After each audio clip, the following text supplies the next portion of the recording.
Hai semuanya, welcome back to Isana Risa Channel. Senang banget aku bisa buat video lagi untuk kalian, menyapa kalian lagi. Sorry banget, kurang lebih 3 minggu ya aku nggak upload video karena belakangan ini kan bulan Mei ya, lagi sibuk banget.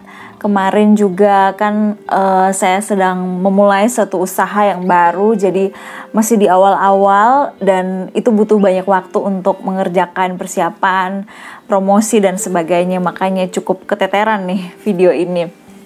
Oke, hari ini rekan-rekan semuanya saya berharap semuanya selalu sehat, baik itu mungkin secara fisik tidak sehat karena ada yang sakit mungkin, tapi secara spiritualitas, secara kerohanian bisa semakin baik. Oke, hari ini sebenarnya pesan yang mau saya sampaikan tuh sederhana sekali teman-teman semuanya, dan sebenarnya pengulangan terus ya, bagaimana untuk kita terus mencintai firman Tuhan, terus. Oke, saya akan bercerita dulu bagaimana sampai saya ini bisa mencintai firman Tuhan, bisa rutin membaca firman Tuhan. Mungkin yang baru join, baru lihat video di YouTube channel ini, perkenalkan dulu ya, nama saya Isana Arisa.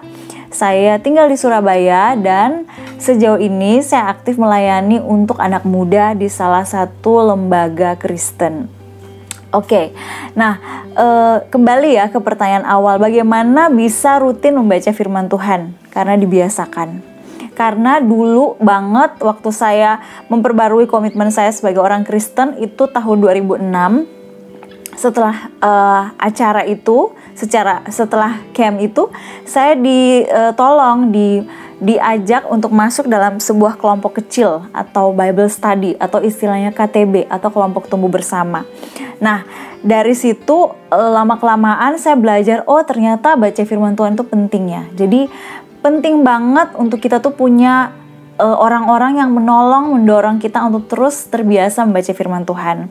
Tapi jangan pikir dalam satu malam langsung suka baca firman Tuhan, enggak juga. Ada masa up and down-nya kayak gitu. Itu dari 2006, ini kan 2021. Jadi cukup panjang prosesnya rekan-rekan ya. Ini sambil nyontek nih ya di laptop. Selain itu juga belakangan ini, karena saya melihat bahwa realita hidup itu tidak seindah yang dibayangkan.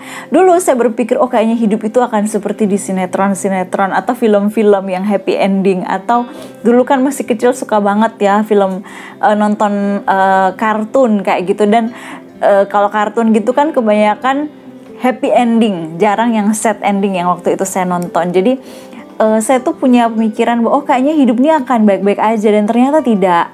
Pada saat menghadapi hal-hal yang tidak sesuai ekspektasi, itu tuh bisa memberikan kekecewaan, dan pada saat menghadapi kekecewaan itu gak bisa untuk berpegang pada perkataan atau janji siapapun. Yang bisa dipegang hanyalah janji Tuhan, dan itu semua ada dalam firman Tuhan itu sendiri ya. Saya pernah menghadapi atau mengalami kondisi-kondisi di mana seperti sangat lelah dengan banyak sekali kegiatan sehari-hari, dan itu tuh membuat diri tuh seperti sangat kecapean, bukan hanya fisik tapi mental juga capek. Pernah waktu itu saya mencoba untuk mengisi waktu-waktu saya dengan pergi ke mall, nonton bioskop dan sebagainya, tapi setelah pulang itu kembali capek lagi, kembali kosong lagi dalam diri. Dan saya waktu itu mendapati bahwa satu-satunya cara agar saya bisa kembali fit secara dalam diri saya adalah mengisinya dengan firman Tuhan. Memang agak aneh, tapi waktu itu saya merasa bahwa iya ya, pada saat mencari kepuasan dari hal lain, itu malah akan semakin kosong kayak gitu. Jadi memang saya melihat bahwa firman Tuhan ini sangat penting untuk kita konsumsi hari demi hari. Kita bisa baca buku rohani, kita bisa sering mendengar khotbah, atau kita bisa terus-menerus menyanyikan puji-pujian, tapi itu tidak menggantikan posisi firman Tuhan yang memang kita baca sendiri, kita konsumsi sendiri, dan kita renungkan sendiri, kita refleksikan dengan diri kita sendiri ya rekan-rekan semuanya. Jadi saya sangat mendorong rekan-rekan semuanya untuk terus memiliki kehidupan membaca firman Tuhan yang konsisten, hari demi hari itu terus dilakukan. Nah, selain itu juga lewat Bible Study ya, atau pendalaman Alkitab, atau bukan hanya membaca tapi kita menelusuri lebih dalam sebuah bagian firman Tuhan, itu sangat menolong membuat pola pikir kita menjadi benar, pola pikir saya menjadi lebih benar. Contoh, beberapa waktu yang lalu saya sempat melakukan Bible study dengan satu kelompok KTB saya, satu KTB saya. Kami menggunakan buku PA ini ya, tokoh perempuan dalam perjanjian baru yang taat dan yang sesat. Ini penulisnya Philip J. Lee nih, dan ini tergolong menjadi PA tokoh ya, PA tokoh. Ada 12 bab seperti ini, dan waktu beberapa hari yang lalu itu saya belajar dengan teman-teman saya dalam kelompok saya itu dari bab 5, judulnya Perempuan Kanaan, terambil dari Matius 15 ayat 21 sampai 28. Ada satu hal yang menarik banget rekan-rekan semuanya, dan hal ini akan kita dapatkan dengan kita melakukan Bible study atau pendalaman Alkitab. Jadi bukan hanya baca sepintas gitu aja, bukan ya. Jadi dalam Matius 15 ayat 21 sampai 28 ini ada seorang wanita Kanaan yang anaknya kerasukan setan. Itu tertulis di situ ya. Anaknya kerasukan setan, dan dicatat bahwa sangat menderita anaknya. Lalu wanita ini memohon pada Yesus agar Tuhan Yesus nih bisa menolong menyembuhkan anaknya. Tapi menariknya di ayat 26 Tuhan merespon, tetapi Yesus menjawab, tidak patut mengambil roti yang disediakan bagi anak-anak dan melemparkannya kepada anjing. Dan ayat 27 wanita tersebut merespon, kata perempuan itu, benar Tuhan, namun anjing itu makan remah-remah yang jatuh dari meja tuannya. Kalau kita pada kondisi saat ini kita baca seperti, kok Yesus seperti tidak menghargai wanita ini, kok Yesus merespon seperti itu. Nah, kita bisa menangkap maknanya adalah dengan melakukan Bible study atau dengan menelusuri lebih dalam maknanya seperti apa. Kita mencari tahu, kita mengecek lagi apa backgroundnya, kenapa bisa seperti ini, seperti itu, dengan langkah-langkah yang bisa juga teman-teman temukan di video yang lain di YouTube channel saya. Ini ada langkah-langkah melakukan Bible study juga ya. Jadi Bible study atau pendalaman Alkitab itu akan membukakan hal-hal yang kita tidak paham pada saat kita hanya melakukan baca Alkitab biasa saja ya, karena Alkitab ditulis dengan pengaruh yang besar dari budaya saat itu. Jadi memang beda sekali dengan budaya di tahun 2021 ini. Selain itu, mungkin ada yang bertanya, Kak, gimana sih untuk kita mau melakukan Bible study sendiri? Satu hal yang bisa saya rekomendasikan adalah ini. Milikilah study Bible. Ini saya punya, waktu itu kakak saya menghadiahkan kepada saya. Ini buku study Bible saya yang pertama, NIV ya. Tapi kalau rekan-rekan nggak punya, ini lumayan mahal ya, waktu itu sekitar 300 ribuan, nggak tahu sekarang berapa. Kalau tidak punya buku seperti ini, kenapa dinamakan study Bible? Karena di bagian bawahnya itu ini ya, di bagian bawahnya itu ada penjelasan-penjelasan. Nah, kalau rekan-rekan tidak punya buku seperti ini, sekarang tuh banyak di internet. Bisa cari NIV Study Bible misalnya, atau versi Alkitab yang lain. Bisa, belakangan ini saya membaca versi MSG, The Messenger, seperti itu. Dan masih banyak lagi versi-versi yang lain rekan-rekan. Tapi kalau Kak, saya nggak terlalu bisa bahasa Inggris, rekan-rekan bisa mencari yang lain seperti versi Alkitab Bahasa Indonesia Sehari-Hari. Jadi milikilah beberapa versi Alkitab untuk kita bisa mengkomparasi, kita bisa semakin memahami, oh ini ya makna dari bagian tersebut. Atau ini kan study Bible ya, atau kalau misalnya butuh lagi, kalian bisa cari di internet yang namanya commentary atau komentari bahasa Indonesianya. Itu sangat menolong untuk kita bisa ditolong memahami lebih lagi teks yang kita sedang pelajari. Itu tentang Bible study ya rekan-rekan. Nah, juga tentang perjanjian lama. Beberapa waktu yang lalu saya dengan dua adik KTB saya saya mau menolong mereka untuk menyelesaikan membaca perjanjian lama karena sulit bagi mereka untuk menghabiskan perjanjian lama. Dan waktu itu saya berpikir, kok cuma kami bertiga di grup, coba saya share di Instagram, mungkin ada yang mau join. Dan ternyata awalnya kan cuma bertiga ya, ternyata di grup ini sekarang 23 orang. Jadi ada tambahan 20 orang karena saya share di Instagram. Waktu itu cepet banget saya share-nya, sekitar jam 3, jam 4 sore, saya tutup jam 10 malam.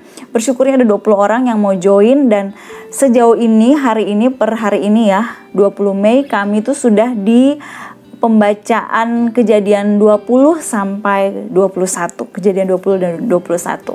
Jadi memang mungkin bagi banyak orang menyelesaikan perjanjian lama tuh sulit. Nah, ini ada tips-tips praktis nih untuk rekan-rekan yang mau menyelesaikan pembacaan Alkitab tapi selalu stuck. Yang pertama adalah yang pasti disiplin. Saya percaya kalau rekan-rekan mau menyelesaikan, pastilah sudah punya tekad di awal, pokoknya harus disiplin, harus kayak gitu. Tapi sayangnya kadang disiplin aja nggak cukup. Saya menyarankan untuk miliki hal yang kedua, yaitu milikilah komunitas yang bisa menyemangati, yang saling mensupport. Karena kadang kalau capek atau kadang lelah kayak gitu, ya udahlah nanti aja, besok aja, dan tidak akan pernah lanjut lagi kayak gitu. Makanya dengan komunitas saya merasa iya ya, penting banget komunitas. Waktu pertama kali saya menyelesaikan menyelesaikan satu kitab ya, Perjanjian Baru dan Perjanjian Lama, juga saya ditolong dengan sebuah kegerakan ya. Jadi waktu itu membacanya satu hari itu 5 pasal. Perjanjian Baru dulu selesai, lalu Perjanjian Lama. Dan memang struggle-nya lebih sulit di Perjanjian Lama.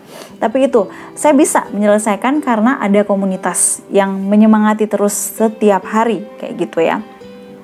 Dan yang ketiga adalah ini menurut saya penting ya, yaitu terus mencatat. Karena sebenarnya Perjanjian Lama itu ada banyak sekali informasi yang kalau kita cuma baca sepintas, seperti kita kehilangan poinnya apa, kita tidak nangkap poin besarnya apa, seperti itu. Jadi bisa kita mulai mencatat, mungkin tidak semua hal yang bisa kita catat, tapi ada hal-hal penting, hal-hal simple yang bisa kita catat, dan itu bisa menjadi reminder bagi kita secara pribadi. Contoh, beberapa waktu yang lalu saya juga taruh ini ya di Instastory saya. Saya perbandingkan dari Kejadian 16 ayat 15 sampai 16 dan Kejadian 17 ayat 1 sampai 2. Nah, Kejadian 16 ayat 15 sampai 16, lalu Hagar melahirkan seorang anak laki-laki bagi Abram, dan Abram menamai anak yang dilahirkan Hagar itu Ismail. Abram berumur 86 tahun ketika Hagar melahirkan Ismail baginya. Jadi pada saat Hagar melahirkan Ismail, Abram itu berumur 86. Lalu di pasal 17, ketika Abram berumur 99 tahun, maka Tuhan menampakkan diri kepada Abram dan berfirman kepadanya. Jadi Tuhan tuh berfirman lagi kepada Abram. Jadi rekan-rekan, dari sini saya tuh mencatat, iya ya ampun, Ismail lahir tuh 86 tahun loh Abram. Lalu baru umur 99 lagi baru Allah menampakkan diri kepada Abram. Berarti itu ada selisih 13 tahun. 13 tahun menanti kok anaknya dari istrinya yaitu Sarai kok nggak lahir-lahir. Nah itu tuh cukup struggle ya bagi seorang manusia untuk menanti sebegitu lamanya.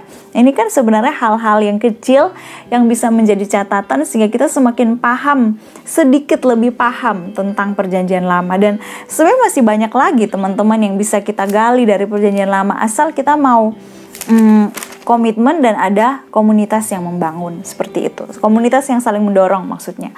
Nah, rekan-rekan, sebagai itu 3 tips simple aja tentang Perjanjian Lama. Dan ada satu hal lagi yang mau saya tekankan di sini kepada rekan-rekan semua. Jika di gereja kalian belum ada Bible study atau kelompok kecil yang khusus untuk menyemangati baca firman Tuhan, saya dorong rekan-rekan untuk mungkin bisa mendekati orang-orang yang memang pengambil keputusan di gereja kalian supaya ada kelompok kecil untuk belajar firman Tuhan. Kenapa? Karena di masa pandemi seperti ini mungkin kebanyakan orang juga udah lelah ya dengan mendengar satu arah aja, khotbah satu arah, tapi butuh juga untuk didengar. Nah, itulah kenapa pentingnya ada kelompok kecil, dan kelompok kecil itu bukan hanya kelompok sharing, tapi kelompok yang mana kita belajar firman Tuhan, kita diskusi, kita bertanya, kita mencari kebenaran firman Tuhan. Itu aja teman-teman, semoga konten ini bisa bermanfaat bagi kalian. Dan lagi-lagi saya selalu menekankan, kalau rekan-rekan butuh untuk Bible Study bersama, saya sangat terbuka. Bisa DM aja di Instagram Isana Arisa. Di situ saya terbuka jika ada yang mau belajar firman Tuhan, tapi dengan catatan mesti serius, jangan hilang-hilangan, jangan satu kali DM terus tiba-tiba nggak pernah muncul lagi setelah saya respon kayak gitu. Nah, itu aja rekan-rekan semuanya, jangan lupa like, comment, share, subscribe YouTube channel ini, dan terima kasih banyak yang udah nonton sampai selesai. Terima kasih juga untuk semua yang sudah subscribe YouTube channel ini, semoga memberkati semuanya. Oke, bye-bye.